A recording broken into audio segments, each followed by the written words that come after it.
May I congratulate also the Senate President for his speech yesterday. Akma talaga sa panahon. Thank you for reminding us to settle down. May we also remind you to settle down since you're still single. Pero mahirap yata yun, minority leader. Mahirap na masaya. Okay. Thank you, Mr. President. May I start by reading a verse from a prophet who is respected by Muslims, Christians, and Jews. Jeremiah said in Jeremiah 29:11, "For I know the plans I have for you, declares the Lord, plans to prosper you and not to harm you, plans to give you hope and a future." God talks about plans. Wala pong sino man sa atin ang magsasabi ng plans o plano na walang vision. Vision is contingent on actions. So siguro po sa privilege ng opposition at ng minority na magbigay ng kontrasona, napakalaga po na meron tayong isang bagay na pagkakasunduan bilang mga Pilipino, which is a common vision. But in Jeremiah 29:11, when God says He will give us hope and a future, the plans comes from Him. But if we choose our own plans, or if we choose the plans of the devil, the reverse will happen. We will not have hope, we will not have a future, and instead of prosperity, we will have harm. Many, many times in the 1980s, I asked my dad about politics, about government, governance. Minsan tinatanong ko, bakit marami kang kaibigan sa oposisyon? Bakit marami kang kaibigan sa media? Bakit ganyan ang debate sa batasan pambansa? Ano ang issue ng Marcoses at ng Aquinos? Not knowing that two of them will be my colleagues today. Not knowing that we will have a President Aquino and President Marcos much later. But there was always a common thread in the answer of my father when I would ask him questions. He would say, para sa inyo to, para sa mga kabataan to, kayo pag-asa, para sa next generation ito. It is in that spirit that when I read the Bible and see the Father's heart, the relationship of a father and a son should be the relationship of leaders of a country, leaders of a province, leaders of a city, leaders of a barangay with his constituents. So payagan niyo ako, Mr. President, na ipagpatuloy itong conversation na to na tawagin nating kontrasona sa pamamagitan ng pagtatanong ng isang anak sa isang ama at pagsasagot ng isang ama sa kanyang anak. So syempre po ang unang tanong ng bata o ng anak, Tay, Tatay, Dad, ano po ba ang state of the nation? Siyempre po, sasagutin natin siya, Anak, ang state of the nation ay isang paglalahad ng estado o kalagayan ng ating bansa. Kamusta ang ating komunidad? Kamusta ang ating gobyerno? Ang ating ekonomiya? Maganda ba takbo ng buhay? Hirap ba ang ating mga kababayan? Tay, bakit po kailangan ng state of the nation? Sagot po ni Tatay, para may starting point tayo na pag-usapan natin nasaan ba tayo ngayon? Saan ba tayo papunta? Paano tayo pupunta doon? Ano ang vision, goals, plans, at mga programa? Ano ang pananalapi na kailangan natin para ma-achieve yung vision na yon na gusto natin puntahan? Kaya kasunod parati ng SONA, ang pag-deliver ng Executive Department ng national budget or yung kanilang proposal sa both houses of Congress. Anak, nasa demokrasya tayo. Kaya hindi pwedeng diktahan lang tayo. Kailangan natin ng national discussion. Pag-uusap para magkaisa tungo sa isang vision or pinagkaisahan vision para sa ating bansa at ating kababayan. Watak-watak na nga tayo. Lalo pang nagkakawatak-watak kapag ka may mga suliranin o crisis. Ano kaya ang pwedeng magpakaisa sa atin? Or ano po kaya ang pwedeng magbigkis-bigkis sa atin? Una po, ang pagmamahal sa Diyos. Pangalawa ho, pagmamahal sa isa't isa. Pero ngayon po, pag binabash natin yung isa't isa, nagagamit na rin ng Diyos, nagagamit din yung pagmamahal sa bayan, pagmamahal sa isa.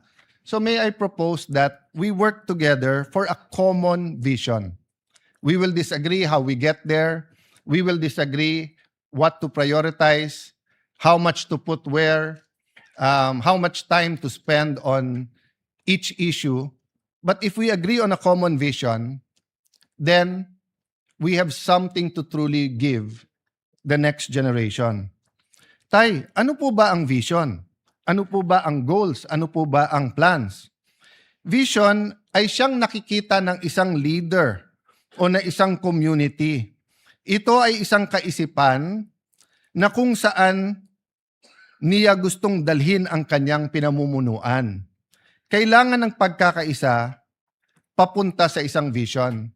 I'm reminded of the story told by many people, including Dr. Miles Monroe, of the story of Walt Disney. There was this particular ride that was going to be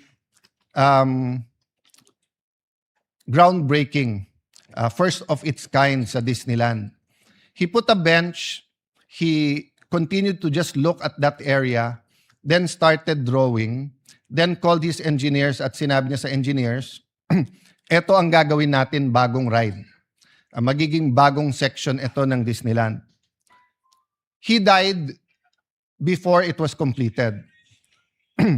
When it was completed, the MC called the wife and said, before he passed the mic sa asawa, sabi niya, nakakalungkot because hindi makikita ni Mr. Walt Disney yung project niya. So pagkuha po ng mikropono ng asawa, sabi niya sa MC, ikaw ang nagkakamali. Kasi ayan yung upuan, no? Araw-araw nakikita ng asawa ko yung project kasi may vision siya. Tayo, ngayon lang natin nakita yan. So, isn't it time that we provide a better vision, a more comprehensive vision, that we articulate what we really want instead of political slogans, no? Importante yung political slogans, a safe and comfortable life, better Philippines, para sa may hirap. Importante po yung mga yon. Ngunit napaka-importante po na may shared vision tayo. Tayo, ano po naman yung mga plano? Ang plano ang sasagot sa mga tanong na paano natin ma-achieve yung vision? Paano tayo makakapunta sa gusto natin paruunan? Ang plano ay dapat may mga goals. At ang goals ay dapat nababase sa kakayahan at potensyal. Huwag tayo gagawa ng goals na hindi naman kayang i-achieve dahil pambobola lang yon. Pero wag na din nating maliitin ang ating mga sarili. Wag nating sasabihin okay na yung grade na 75 kung kaya natin ng 80. Wag natin sabihin okay na yung 80 kung kaya natin ng 85. Potential is very important. Para malaman natin ang potential, may proseso ng analysis at comparison.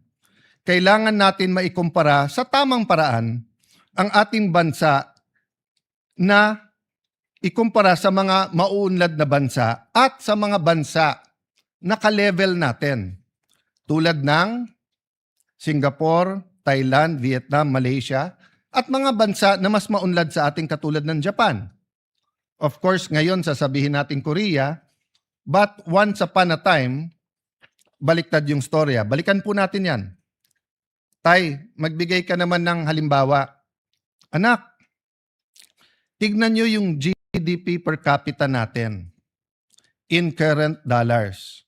Ng 1970, ang Thailand ay 197.1, ang Vietnam dahil gera doon 67, ang Philippines ay 200.9. Ng 1980, ang Thailand ay 708, ang Pilipinas ay 767. Never mind Vietnam, they were still at war, it was 46. 1990, 1,559.1 ang Thailand, 803 na lang ang Pilipinas, dumoble na. Mula sa pantay lang ng 1970, in 20 years, doble na. In the year 2000, tumaas din tayo from 800 to 1,050.8, pero tumaas din ang Thailand ng 2006. 2010, 4,973, tayo 2,162. Hindi ko na isa-isahin yung mga bansa, pero tignan nyo po. Sa ngayon, Thailand, 8,056. Pang 87 sa mundo.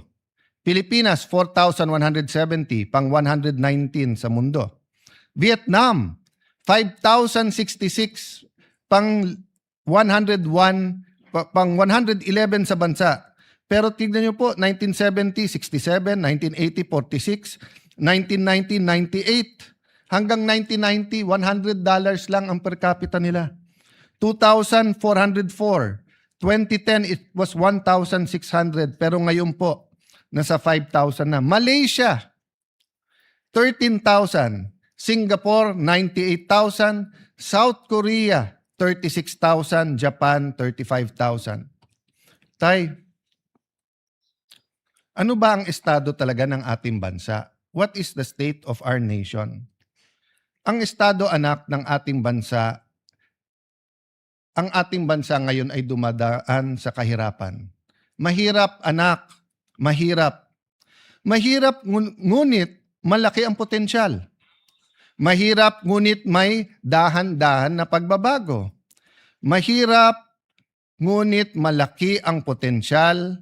May mga pagbabago, ngunit puno ng pagsusubok. Puno ng pagsusubok at ng peligro. Hirap ang mga namamasadang tricycle at jeep, mga riders. Hirap sa taas ng presyo ng diesel at kuryente. Hirap ang ating mga magsasaka. Mga anak ng magsasaka, ayaw na po nila maging magsasaka o farmers. Hirap po ang mga estudyante, marami rin pong tumitigil sa pag-aaral. Hirap po ang ating mga OFWs kasi tumaas man ang presyo ng dolyar, labis din tumataas ang presyo ng bilihin at ng kuryente sa ating bansa. Tay, malaki din ba ang potensyal ng ating bansa? Malaki ba ang potensyal ng Pilipino at Pilipinas? Nako anak, siguro sa buong mundo baka Pilipinas ang pinakamaganda potensyal. Bakit po? Mayaman at maganda ang ating bansa. Pag-usapan natin pinakamataas na bundok. Pag-usapan natin ang pinaka-humble na plains. Pag-usapan po natin ang dagat, ang ilog. Pag-usapan natin ang kahit anong mineral, ginto, pilak, nickel. Pag-usapan natin langis, natural oil. Meron po tayo. Pag-usapan naman natin ang Pilipino. Sabi nung iba, natural resources natin ang number one blessing ng Panginoon sa atin. Hindi po. Ang Pilipino ang number one blessing sa Pilipinas. Napaka-adaptable ng Pilipino. Dalin mo sa Middle East, dalin mo sa Ukraine, sa Europe, Southeast Asia, Africa. Tinitingala. Gawin mong nani o yaya, nagiging pangalawang nanay. Gawin mong aid sa dentistry, mas gusto pa siya kaso dun sa kanyang dentist. Yung mga nurse natin, lalong hinahanap kaso sa mga doktor. Yan ay sa Japan man, yan ay sa London or sa Amerika. Napakalaki ng potensyal ng mga Pilipino at napakagaling natin sumunod sa batas. Basta't tayo'y nasa abroad. Tay, ano po yung peligro? Anak, ang number one na tinuturo parati sa amin ay ang edukasyon ay ang great equalizer. Yung aking ang ama ang sabi sa akin, anak, lahat ng iiwan ko sa inyo, pwedeng mawala, pwedeng mawaldas, pwedeng nakawin, pero ang edukasyon na nakamtam mo, walang pwedeng magnakaw sa iyo yan. Pero bakit ko sinasabing may peligro? Unang-una po, yung sa problema ng pagkabansot or yung pong sinasabing stunting. sinasabi na hanggang 25% or 1/4 po ng Pilipino ay nasa endangered ng stunting. Naging bisita po ng Pilipinas ang Pangulo ng Singapore at naging privilege po ng Taguig na maging bisita dahil may proyekto po sa ospital ang kanilang isang foundation, ang Temasek, at napakaganda ng mga teknolohiya. Pero nagulat po kami sa speech ng Pangulo ng Singapore. Sabi niya, kasi ito'y isang finance person, magaling sa negosyo, magaling sa finance. Sabi niya, sa lahat ng nakita niya sa gobyerno, ang pinakamalaking return sa tao ng isang bansa ay yung first 1,000 days. Yung simula sa mabuntis hanggang 1,000 days nung bata, sapagkat pag siya'y nabansot at apektado ang kanyang mental and physical growth, apektado din po ang kanyang emotional growth, apektado ang kanyang health. So kahit anong scholarship, kahit anong gold card ng PhilHealth na ibigay mo sa bata na nabansot na, ay hindi mo na maibabalik. Hindi mo na yung stunting ay pwedeng maging irreversible. So yun po ang number 1. Kailangan natin pagtulong-tulungan yung peligro sa ating bansa yan. Can you imagine 1 out of 4 Filipinos who could be the best pilot, the best accountant, the best lawyer, who could be someone who discovers the cure for cancer, who could be the next Hollywood star, who could be the next tennis star after Alex, the next Carlos Yulo. Hindi niya makakamtan ang kanyang pangarap at kanyang potensyal. Bakit po? Dahil hindi kaya ng magulang niya, pero ang gobyerno bilang pangalawang magulang ay may ibang priorities. Siguro naman, Mr. President, dear colleagues, we will all agree. Stunting has to be a priority. We keep doing the same thing and expecting different results. Mali po yun. Mga suliranin sa ating education system. I recognize every single person, our Secretary of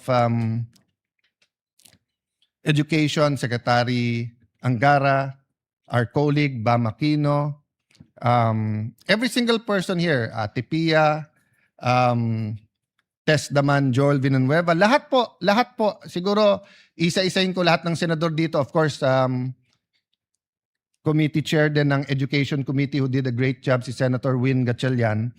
Lahat po tayo ay may contribution sa edukasyon. Pero ano sabi ng EDCOM, yung K-12 na dapat 12 years, 7.5 years lang. So ang sinasabi natin sa buong mundo, K-12 kami. So akala nila 12 years ang education natin. Hindi po, 7.5 lang. So una ang forma, kaso sa substance. Sinasabi ko po to dahil peligro po to. Kahit anong pagbabago ng curriculum, kahit anong dagdag ng mga gadgets, kahit anong modern equipment, kahit anong taas ng sweldo ng ating mga teachers, kung punong-puno ang classroom at half day, at 7.5 years lang sila, para tayong K-8, kulang pa, bitin pa ng 0.5. Total outstanding debt out of now is 12.79 trillion at the end of 2022. The debt increased by 45% to 18.55 trillion as of the end of 2026. Bakit po ito peligro? Yes, numbers lang po yung utang at depende din po ang utang sa ratio niya sa GDP. Pero ang problema po, dahil sunod-sunod ang problema at mga problema, whether it's man-made or outside our control, since the pandemic in 2020 till now, nasa lugar na tayo kung saan hindi tayo basta't makautang. So yung ibang bansa, nung dumating yung Israeli, Iranian, US conflict, nakautang, nakagawa ng mga programa. Tayo, dahil nga sa laki ng utang, yung fiscal space kung pag-usapan, ay problematic na. Hirap din po ang ating mga magsasaka. Kanina lang po, yun po ang pinag-uusapan dito. Senator Pangilinan, Senator Loren, Senator Amy na may puso talaga sa agriculture. Kaya kung sino man ang magsasabi sa atin na okay naman ang takbo ng ating agriculture, let's agree to disagree. Kasi I think in the last 40 years, I'm not blaming only this administration, we haven't figured out how to really modernize, how to bring back the enthusiasm in agriculture, how to make it really a good business that people will go into farming. Actually, maraming mayaman na pumapasok sa farming. Pero yung mahirap na farmers, umaayaw sa farming. So isang problema talaga yung kapital. The share of agriculture, forestry, and fishing sector to the GDP steadily declined to its lowest point of only 7.9% in 2025. Agriculture's share in the total workforce has steadily declined 26.99% in 2016.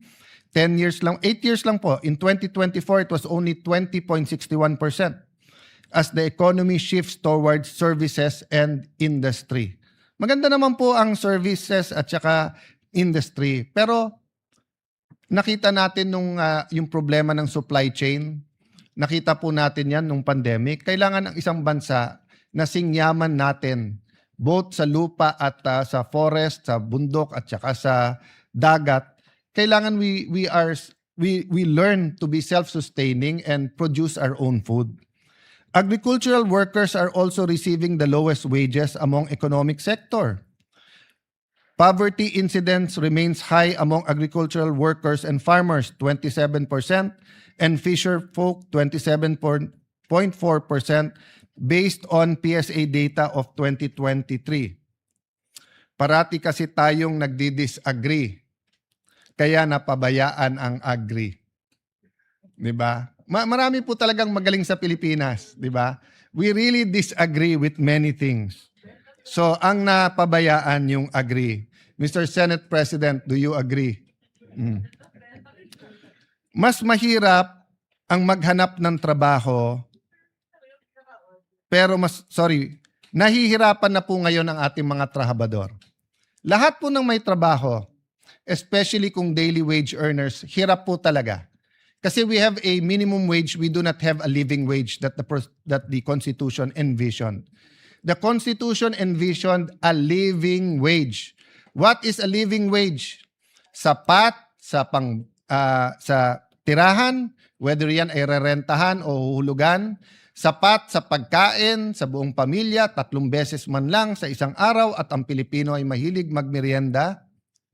Sapat sa anak na gustong mag-aral, sapat sa panggastos sa medical. So, a simple life, but a living wage. Malayo po tayo sa living wage. Sa Amerika po, maraming silang sinasabing mahirap. Pero doon po, maging driver, maging waiter, maging security guard, nakakabili po ng bahay, nakakapag-aral, nakakabili po ng kotse. Ang taxi driver po sa Singapore, tanungin mo, saan nagbabakasyon? Bihira niya sasabihin ang minsan Thailand, minsan Japan, pero karaniwan sasabihin sa inyo, London, Germany. Ang ating pong mga taxi driver, hindi makapagbakasyon kasi isang kahig, isang tuka. Pero kung nahihirapan po yung mga may trabaho, nahihirapan po ang mga walang trabaho. Yung naghahanap pero walang mahanap na trabaho. Simula po, at least po yung mga kasing edad ko, kasama po ang Senate President, kasama po Senator JV, Senator Migs, Senator Cheese, si Senator Padilla ata, sing edad ko rin.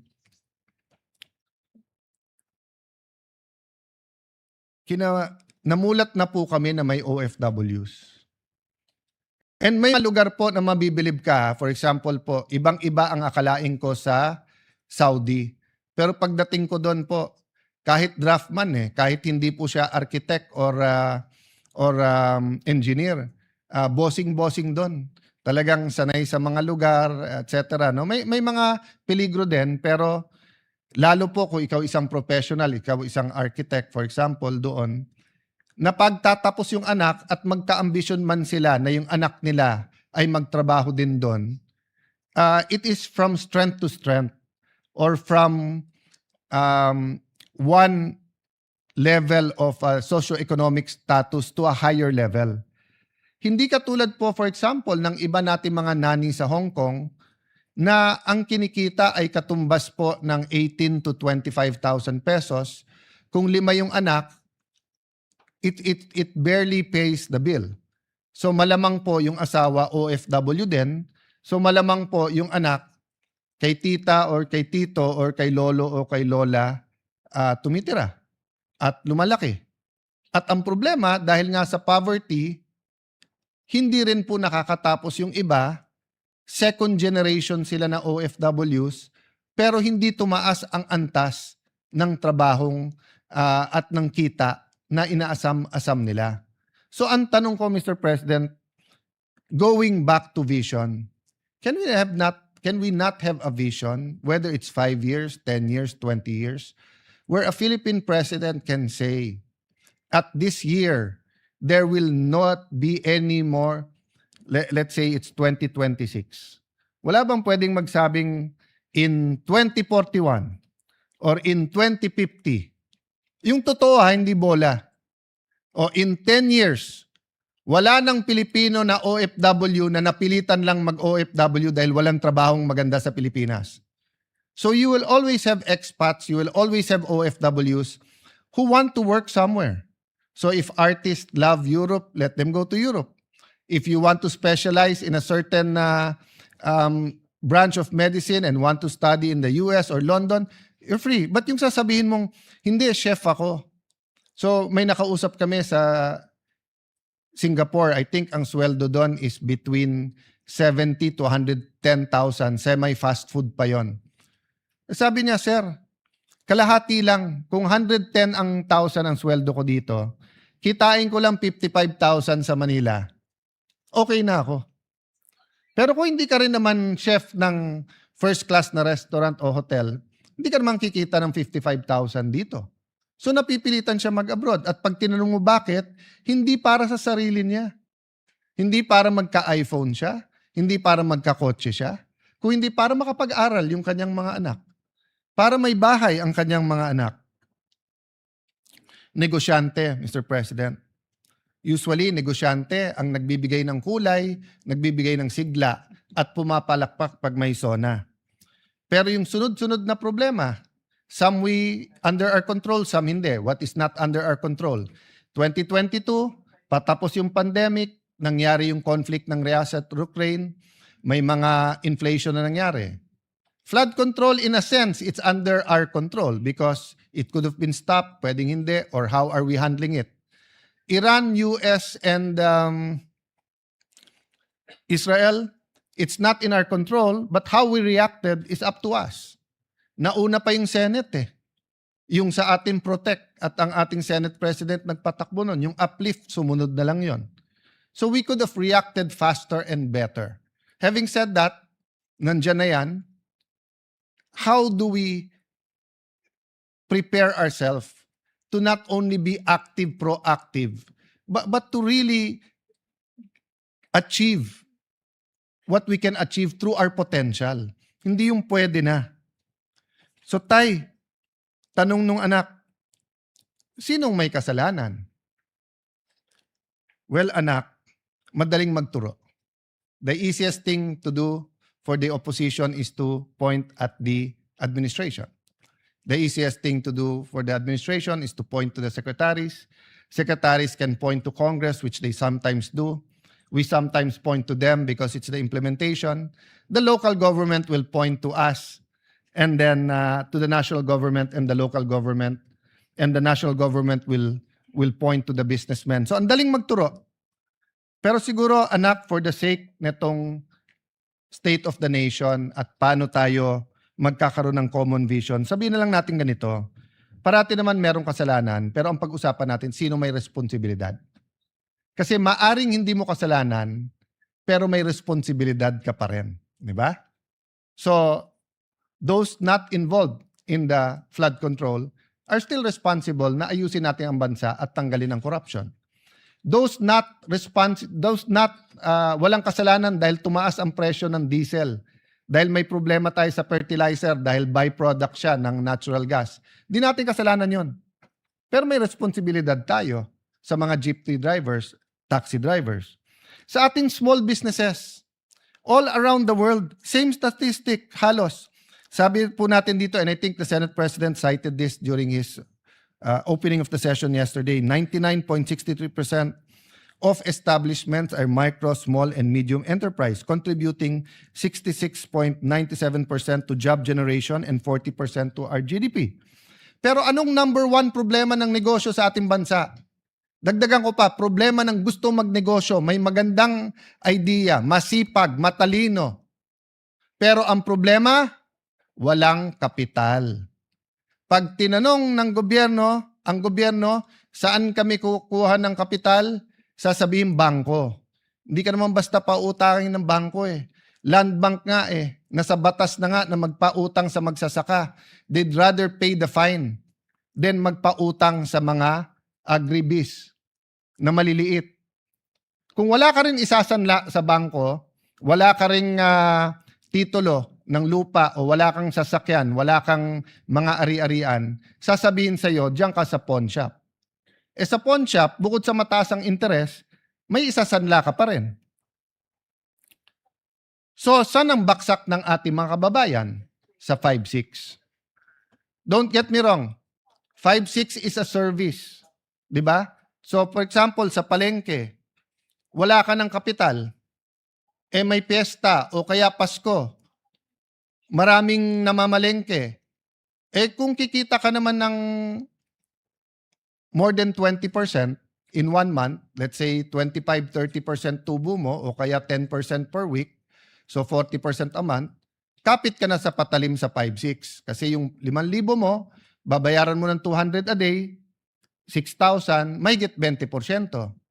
Pero napakataas pa rin nun. Ang yumayaman sa Pilipinas, yung nagpapautang ng 5-6, hindi po yung umuutang.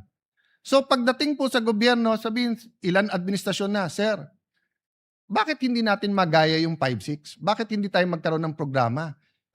Ano to ha? The estimates are 20 billion, 50 billion, 200 billion. It's big business. Ano sagot ng gobyerno? 5-6? May pamalit ba tayo doon? Ang sagot ng gobyerno, 6-7. 6-7 lang. O, i-google nyo yung 6-7, walang ibig sabihin. So, balik ka na naman sa 5-6.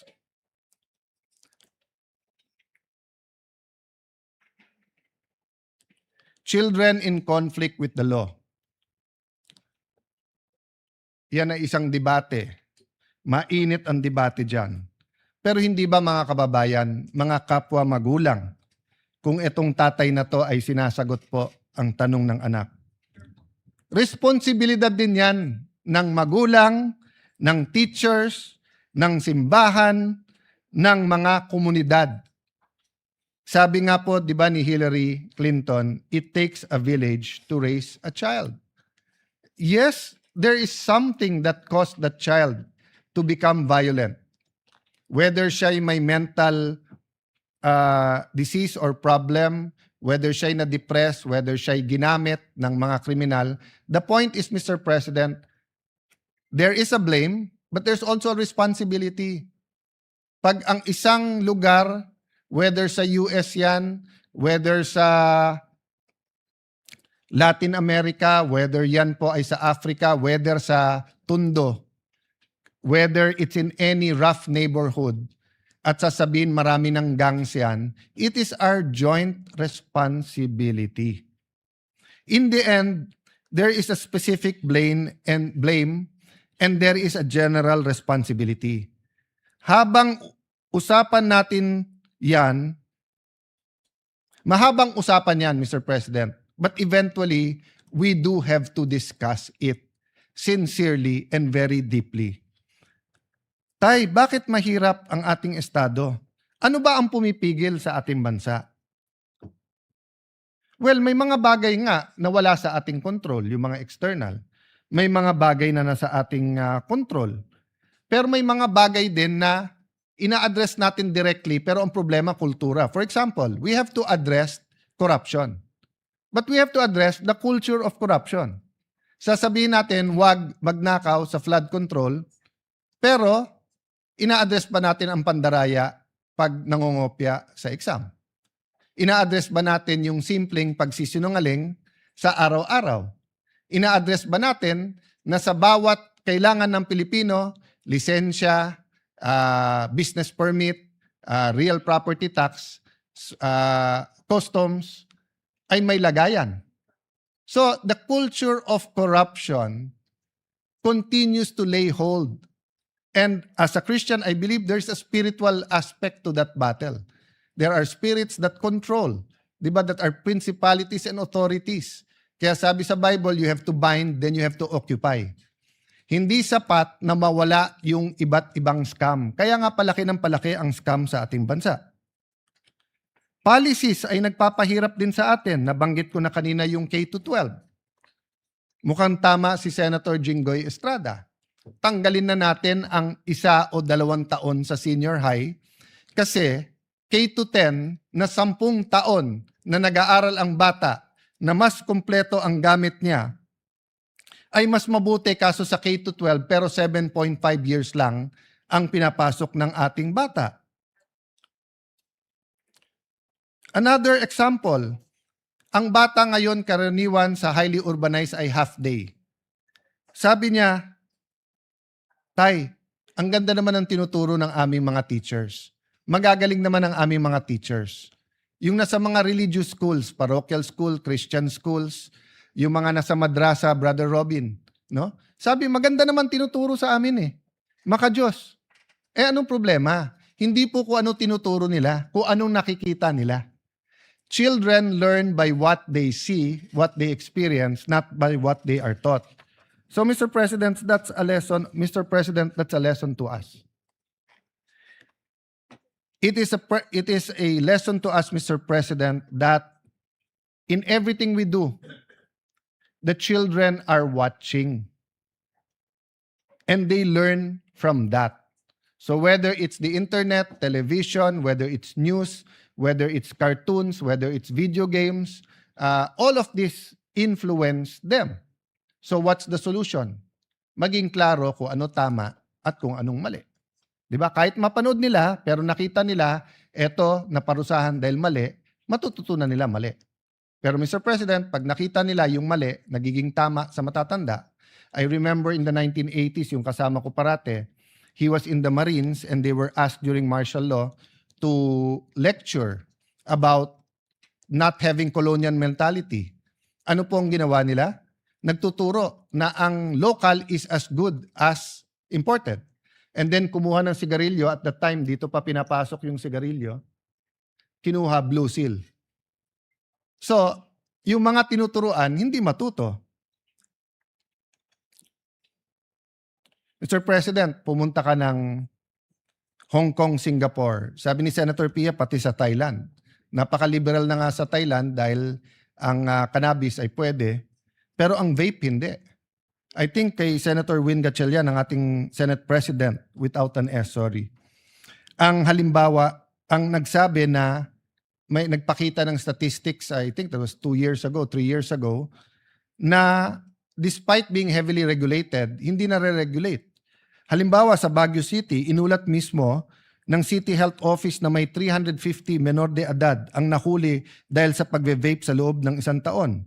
Ayon din sa isang survey, 1 sa bawat 7 kabataan Pilipino na edad 13 hanggang 15 ay kasalukuyang gumagamit ng vape. Nakita din na malaki ang tinaas ng paggamit ng vape ng mga kabataan nitong mga nakaraang panahon at mas marami ring kabataan dati namang hindi naninigarilyo ang nagsisimulang gumamit ng vape. Tay, ano naman yung issue sa PhilHealth? Ay nako, pabayaan na natin si Risa Antiveros, si Senator Bongo, si Senator Pia Cayetano, si Aimee, at lahat ng iba, si Senator JB, na napakahaba na ang diskusyon doon. Pero ito lang ang sasabihin ko sa iyo, anak.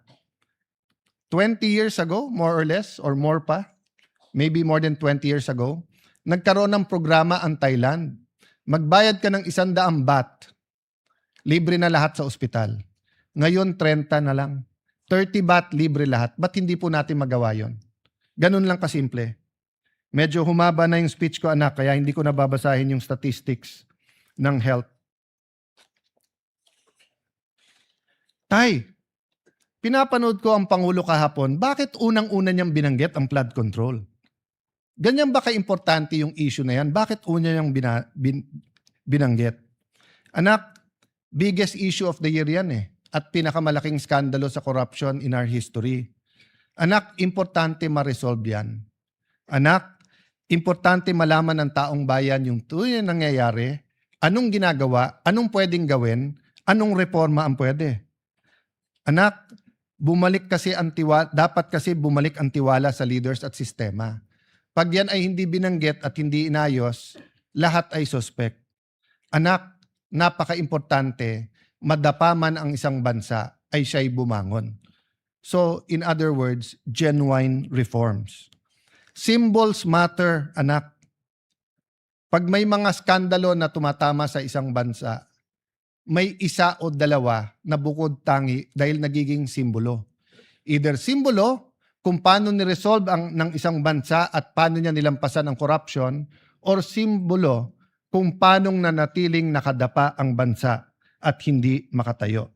So sana anak, we will find the strength and wisdom to conclude the investigations, to hold people accountable, but also to put the genuine reforms. Isang simpleng example lang, isang simpleng suggestion na binigay ko sa DPWH na 2 beses tinanggap ng secretary pero mukhang hindi ginawa.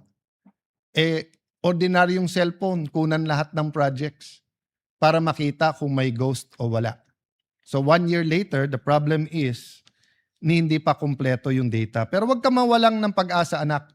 Walang bansa sa mundo nang hindi dumaan sa corruption. At walang bansa na umunlad na hindi niya kahit papano na-address ang corruption. Tay, bakit ba pinilit mo na dito tayo sa syudad tumira? Kasi anak, dati at least sa probinsya may makakain ka. Ngayon, dito sa mga syudad, lalo sa Metro Manila, libre ang uniforme pag nag-aral, may scholarship pagka college, pagka single parent, kapag ka PWD, pag senior, may regalo, may cash gift, meron pang minsan mga giveaway. Dito anak, may internet. Mr. President, in 1980, 1/3 lang ng Pilipino ang nakatira sa urban. 2/3 ay sa rural. And we know around the world, mas maganda ang ugali ng mga nakatira sa rural. Mas may sense of community, sense of camaraderie. Mas may malasakit sa isa't isa. Pero napilitan ang mga kababayan natin sa rural. Bakit po? Go to certain parts of France, of UK, even the US, Canada. Rural, pero may kuryente, may tubig, may ospital, may eskwelahan, may internet. Sa atin hindi. Pag sinabi mong urban, sigurado po yan, mayaman. Pag pumunta ka ng rural, mahirap. Ang problema, ang mahirap sa rural, pag pumunta sa urban, mahirap pa rin. Mas maginhawa buhay, pero mahirap pa rin. Mahirap po. So, Mr. President, we should have a real rural development project. That was something I heard a lot in the 70s, 80s, 90s. Pero siguro kasi mas maganda talagang ang sabihin sa isa't isa, sa syudad ako nakatira, nakakalimutan natin. May I pay tribute to isang USEC ng DBM, I think USEC Abuel. I remember when she topped the bar, sabi ng isang reporter sa kanya, "Ma'am, ano pakiramdam mo ng isang taga-probinsya ay nag-top ng bar?" The reporter, I think from there, but I'm not sure from Manila or from there, was referring to na hindi ka taga Manila. Kasi dati, karamihan ng top 10 nandito sa Manila, Manila Law Schools. Sabi po niya, "Excuse me, Baguio is a city." So hanggang ngayon po sa atin sa Metro Manila, pagka hindi ka sa Metro Manila or Metro Cebu o Metro Davao, or minsan taga Metro Cebu ka na, Metro Davao, ang dating sa atin sa mga sa Metro Manila, taga-probinsya kayo.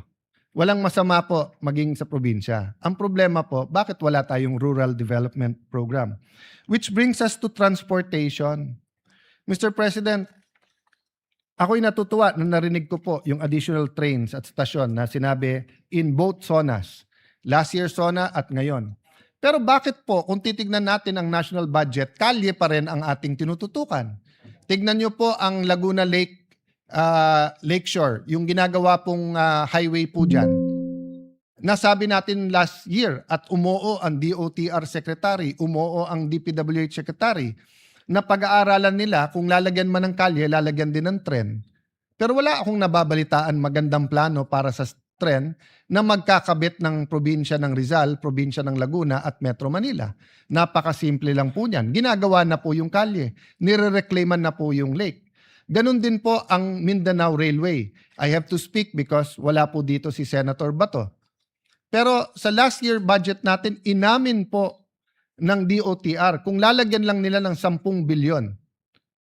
And I think Senator JV mentioned this 7 years, basta bago ako mag-DFA or after ko mag-DFA, binabanggit na to. So nagka-problema sa funding sa China. Pero yung phase 1 po ay pwedeng pondohan ng ating gobyerno. Bakit hindi? Huwag tayong pumayag na yung pagkakamali ng Metro Manila at ng ibang lugar sa Luzon ay maging pagkakamali ng Mindanao. Kasi unlike Visayas na grupo ng mga isla, ang Mindanao ay mas halintulad sa Luzon, pero mas mayaman sa Luzon. So sana naman po sa 2026 budget, may pondo na po ang Mindanao railway system regardless kung sino nagtatap ng survey sa Mindanao. Patapos na to, Mr. President. Makwento po kasi si tatay at si anak. Anak, malaki talaga ang potential ng Pilipino. Maabilidad kasi ang Pilipino. Tay, ano ba mangyayari pag na-realize natin ang potential? Anak, lahat ng komunidad, lahat ng lugar, lahat ng Pilipino ay makikinabang. E di tay, ba't hindi natin gawin? Maraming dahilan, anak, pero isang dahilan, algorithm. Ngayon, para na tayong fraternities na nagrarumble. Na experience ko sa University of the Philippines, pag may rumble at may brad ka na nagulpe o meron kang gugulpihin, hindi na importante sinong tama at mali. Ang importante, protektahan mo brad mo. Sa atin national discussions, sa impeachment, sa flood control, sa iba't ibang mga issue, ang kampihan natin, masarap man kung mas marami kang kakampi, wala nang sanity eh. Algorithm. Parang fraternity, kahit mali, kampihan ka na lang. That's a problem, I don't know the solution. But what can I tell you, anak? Noong 1960s, we were second only to Japan. President Erap kept on saying this during their presidential election in 1998. So ni-research ko yan. Meron palang World Bank study na nagsabi, ang pinakamalaking potential ay Pilipinas, ang pinakamaliit na potential, Korea, Taiwan, Vietnam. Bakit po? Dahil po sa mga gera at kondisyon ng kanilang bansa. Ang Korea, yung Korean War, pero dahil din sa sobrang winter doon. And this was the 1960s. The technology was much less. We know about Taiwan dahil nga po sa revolution sa China, and we know about Vietnam that had a long war between the South and North at saka yung hilahan during the Cold War. But wag na nating pangarapin na maging second tayo sa Japan, sa Asia. Balik tayo sa 70s, 80s. Vietnam, nasa ilalim natin. Thailand, kapantay natin. Mas moderno tayo sa Malaysia. Pero ngayon, sabihin nyo, whether infrastructure, whether tourism, whether manufacturing, kung ano-anong pag-usapan po natin, naiiwan na po tayo ng ating pong mga neighbor. So anak, we have to get our acts together. Anak, hindi ko na isa-isahin Malaysia, Thailand, Singapore, Vietnam. Kung may pera tayo, puntahan natin. Kung wala, i-internet mo na lang pero makikita mo yung ganda. Pero anak, pinakita ng tatay ko to sa akin. With your permission, Mr. President, can I show the picture of Singapore in the 1950s? In the 1950s po, Singapore was a fishing village. Maraming potential, maraming maganda, pero wala po kasi silang natural resources. Tapos may problema sila with Malaysia, may racial problems. In fact, maraming taga Davao ang meron pong nani na galing po sa Singapore. Pero ngayon po, ano na itsura ng Singapore? Next slide, please. Next slide, please. At kahit anong indicator po, human index indicators, health, education, quality of life, safety, kung hindi number 1, number 2 ang Singapore. So madalas sabihin ng aking ama sa akin, anak, isipin mo, 1 generation lang kaya yan. Kasi yung iba sinasabi, 100 years, 200 years. Hindi, 1 generation. But you know, my good friend and brother in Christ, Jeremiah Belica, who's here, the irony is we're in Singapore and we had a conference talking to Christians from all over the region and pinakita niya tong picture na to or similar to this. Next slide, please. He showed this picture. Hindi niya ni-label nun, kaya hindi ko nakilala kaagad. And it wasn't so far ago. It was in 1996. Ito po ang itsura ng Bonifacio Global City. Next slide. Pinakita niya po ano na ang itsura ngayon ng Bonifacio Global City. In 20 to 30 years po, not only did a city rise from 5 million a year in 2009 na budget sa scholarship, 1 billion na ngayon. From a few hundreds to a few thousand, more than 50,000 scholars, between 15,000 to 80,000 pesos. From Fort Bonifacio, catering to mostly Metro Manilan, richer cities, yung nagtatrabaho dyan, in the last 10 years, napakaraming engineers, abogado, chef, na nag-graduate, mga professionals, dahil nga nag-rise up in less than 30 years. Next slide, please. President Pinoy saw the potential. So this is just the comparison. Next slide. Ilan administrasyon ang sinubukan ibenta yung part ng FTI? 2012 po to. Ano na itsura ngayon ng Arca South? I was there last Sunday sa Landers. Dinala ko yung anak ni ate at mga pamangking ko. Next slide, please. It's turning out to be, quite a beautiful development. At yung traditional barangays ng Senate, ang Signal Village, Marlica Village, ang Upper Bikutan, Western Bikutan, napakaraming residente ang naglalakad na dyan. So Mr. President, kaya po natin. I don't have time now and I don't have the pictures of how Cebu City, Mandaue, Davao City, Iloilo, Bacolod, your city, Mr. President, Valenzuela, Mandaluyong, Cagayan de Oro. I was thinking if I'm going to mention the city of Senator Jinggoy and Senator JV, but I will mention San Juan. No? But my point is, Mr. President, may pag-asa eh. Di mo kailangan maghintay na matagal. So nung bata ako, gusto ko na sabihin sa matatandang politiko, panay sabi nyo, para sa amin eh. Pero kayo lang yung mayaman eh. Di naman nagbabago. Kaya wag tayong magalit sa mga bata ngayon if they're demanding that when we said this is for you, they want to see faster results. At kaya, Mr. President. So in that sense, let me close, Mr. President, by saying, let's take a second look in having a new local government code, giving more decentralization. Actually, I will push the envelope dahil nakatingin sa akin si Robin Padilla na may kakampi siyang mabigat. Kakampi po niya si Dr. Jose Rizal na nagsabing federalismo ang dapat sa Pilipinas. So Mr. President, there are system changes that can help our country. But it won't happen kung may problema tayo sa demokrasya. Sabi ng Pangulo, I am president not only of my family.